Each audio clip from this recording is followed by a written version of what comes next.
ছাত্রলীগের সাধারণ সম্পাদক। আমরা 4 জন গিয়ে আমরা 4 জন গিয়ে ওরা ধরি।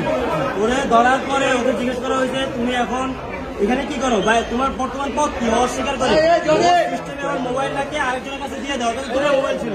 আপনারা দেখছেন ওর মোবাইলে ছাত্র হত্যার যে নথিপত্রগুলো বা ছাত্রদেরকে কিভাবে হত্যা করা হবে, জয় বাংলা বলে কালেমার মাধ্যমে ওরা যে স্লোগান দিচ্ছে, ওই স্লোগানের মাধ্যমে কিভাবে ছাত্রদেরকে হত্যা করা হবে, নীল নকশার গ্রুপ আছে, এরা সবাই আপনারা দেখছেন।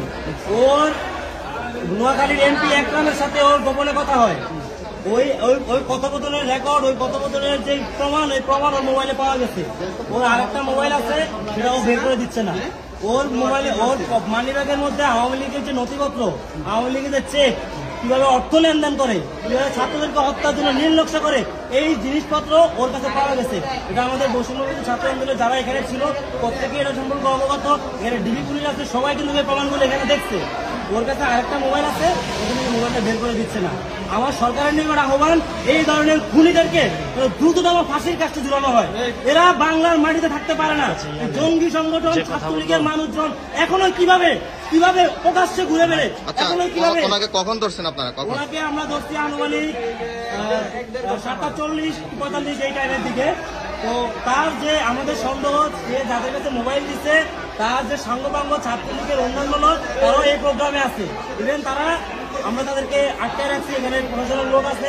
আমি মনে করি প্রশাসনের লোক সুষ্ঠুভাবে তদন্ত করে এই বাকি মোবাইল এবং যারা চিহ্নিত আসামি আছে তাদেরকে গ্রেপ্তার করে সর্বোচ্চ শাস্তি নিশ্চিত করবে। ভাই আপনার পরিচয়? আমি মেহেদী হাসান তামিম, কেন্দ্রীয় ছাত্র প্রতিনিধি, সম্মিলিত বেসরকারি বিশ্ববিদ্যালয়। আমি নর্থ সাউথ বিশ্ববিদ্যালয়ের শিক্ষার্থী। আপনি কি বলেন তো, আপনি কি দায়িত্বে ছিলেন? ছাত্রলীগের কি দায়িত্বে ছিলেন? আমি আরো 5 বছর আগে সাধারণ সম্পাদক ছিলাম জেলা ছাত্র। ভাই মিথ্যা কথা বলতেছে। কোন জেলা?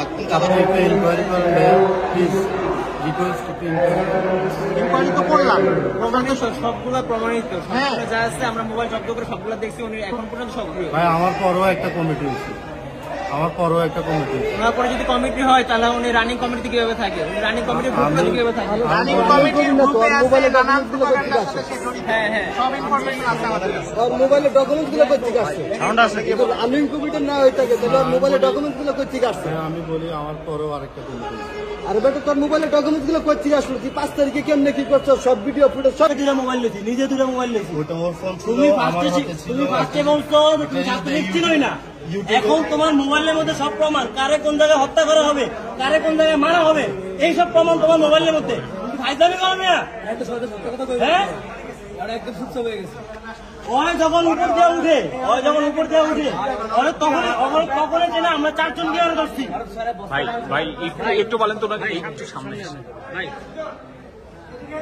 কি অবস্থা পেয়েছেন ওনাকে একটু বলেন। ভাই ও এখানে বিয়ে খাইতে আসছে, যার রেফারেন্স ও দিচ্ছে, যার মাধ্যমে বিয়ে খাইতে আসছে, সে পর্যন্ত অস্বীকার করতেছে যে আমি আর চিনি না।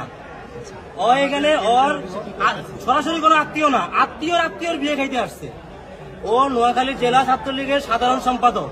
ও আন্দোলনের সময় ডিরেক্ট গুলি করে মানুষ মারছে, এটা প্রমাণ আছে, ভিডিও আছে। ওই স্পিন্টার গুলি করে মানুষ মারছে, এটার ভিডিও আছে। ও গত 2 আগস্ট যে যুবদল, আমি কি যুবলীগ এবং ছাত্রলীগের পোস্ট দিছে।